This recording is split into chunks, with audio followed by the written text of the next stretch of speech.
Dear viewers, এই মুহূর্তে দুইটি গুরুত্বপূর্ণ আপডেট নিয়ে আপনাদের সামনে উপস্থিত হলাম। দেখতে পাচ্ছেন যে 18তম নিবন্ধনের ফল প্রকাশ নিয়ে যা বললেন পরীক্ষা মূল্যায়ন শাখার পরিচালক, এটা আজকেরই অর্থাৎ 29শে আগস্টে আপডেট, এবং 19তম শিক্ষক নিবন্ধন আগের নিয়মে শীঘ্রই বিজ্ঞপ্তি, এটাও গতকালের আপডেট। তারপরও আমি দুটা, যেহেতু এনটিআরসি রিলেটেড খবর, আমি এই মুহূর্তে আপনাদের সামনে দুটো বিষয় কথা বলতে যাচ্ছি। তো ভিউয়ার্স, চ্যানেলটি যদি সাবস্ক্রাইব না করে থাকেন তাহলে অবশ্যই চ্যানেলটি সাবস্ক্রাইব করুন এবং বেল বাটন অল করে দিন, যাতে পরবর্তী ভিডিও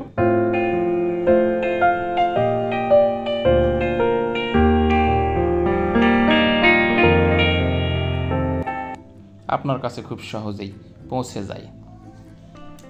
তো শুরুতে যে বিষয়টা আলোচনা করব, দেখুন 18তম নিবন্ধন লিখিত পরীক্ষার রেজাল্ট কখন? আমরা জানি যে 18তম নিবন্ধন লিখিত পরীক্ষা হয়ে গেছে, কিন্তু এটার রেজাল্ট কিছুটা অনিশ্চয়তায় চলে গেছে। দেখুন, বেসরকারি শিক্ষক নিবন্ধন ও প্রত্যয়ন কর্তৃপক্ষের পরিচালক মোহাম্মদ আব্দুর রহমান বলেছেন, আমরা চেষ্টা করছি দ্রুত ফল প্রকাশ করতে, খাতা পাঠানোর প্রক্রিয়া শেষ, আশা করছি সেপ্টেম্বর মাসের শেষ দিকে ফল প্রকাশ করতে পারবো।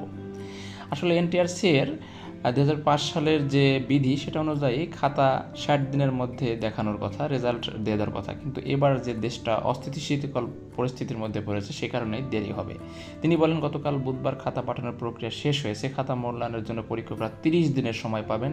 যারা আগে খাতা নিয়েছেন তাদের দ্রুত মূল্যায়ন শেষ করে খাতা জমা দেওয়ার আহ্বানও জানানো হয়েছে।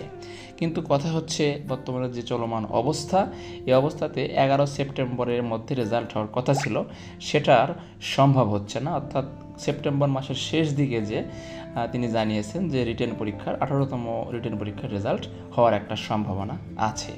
তো এরপরে 2 নম্বর যে আপডেটটা নিয়ে আলোচনা করব, সেটা হচ্ছে 19তম যে শিক্ষক নিবন্ধন পরীক্ষা, সেটা সাধারণত অন্য নিয়মে হওয়ার কথা ছিল।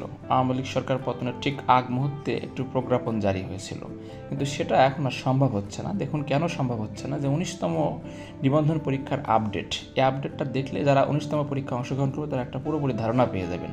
বেসরকারি শিক্ষা প্রতিষ্ঠান সরাসরি শিক্ষক নিয়োগ সুপারিশের ক্ষমতা পেতে যাচ্ছিল বেসরকারি শিক্ষক নিবন্ধন ও প্রত্যয়ন কর্তৃপক্ষ। এজন্য একটি আইন পাশের কাজ চলমান, তবে সংসদ কার্যকর না থাকায় আইনটি পাশ করানোর সময় সাপেক্ষ বলে জানিয়েছে সংস্থাটি। এই অবস্থায় আগের নিয়মেই শিক্ষক নিবন্ধন পরীক্ষা আয়োজন করা হতে পারে। অর্থাৎ যেহেতু বাংলাদেশে শিক্ষক সংকট রয়েছে, সেহেতু কবে সংসদ বসবে তখন আইন পাশ করে আগের নিয়মে শিক্ষক নিয়োগ দেওয়া সম্ভব না। জানা গেছে, আওয়ামী লীগ সরকার ক্ষমতা থাকাকালে নতুন আইন পাশের উদ্যোগ নেওয়া হয়েছিল। শেখ হাসিনা সরকার পতনের পর সংসদ বিলুপ্ত হওয়ায় আইন পাশের বিষয়টি স্থগিত হয়ে গেছে। নতুন সরকার কবে গঠন হবে সে বিষয়ে সুনির্দিষ্ট কোনো তথ্য না থাকায় শিক্ষক সংকট দূর করতে গিয়ে আগের নিয়মে 19তম শিক্ষক নিবন্ধনের মাধ্যমে শিক্ষক সংকট দূর করা হতে পারে। তার মানে যারা 19তম শিক্ষক নিবন্ধনে অংশগ্রহণ করতে চান তারা ধরেই নেন যে 19তম শিক্ষক নিবন্ধনের সার্কুলার খুব তাড়াতাড়ি হবে, অথবা ডিসেম্বরের মাসের মধ্যে হয়ে যাবে এবং আগের নিয়মেই পরীক্ষা হবে।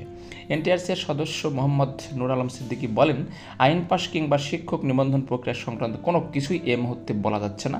আইন পাশ করতে সংসদে তুলতে হয়, যেহেতু সংসদ নেই কাজে এটি কবে পাশ হবে সে বিষয়ে নির্দিষ্ট কোনো কিছু বলা যাচ্ছে না। অর্থাৎ সরাসরি নিয়োগের প্রক্রিয়াটি আপাতত স্থগিত, এরকমটা বোঝা যাচ্ছে।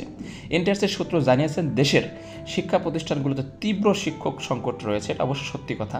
এজন্য যত দ্রুত সম্ভব তারা শিক্ষক নিবন্ধন পরীক্ষার বিজ্ঞপ্তি প্রকাশ করতে চায়। বিষয়টি শিক্ষা উপদেষ্টা সহ একাধিক মাধ্যমে অবহিত করা হয়েছে। যেহেতু আইন পাশের বিষয়টি প্রক্রিয়াধীন, সেহেতু 19তম শিক্ষক নিবন্ধনের বিজ্ঞপ্তি নিয়ে ভাবা হচ্ছে।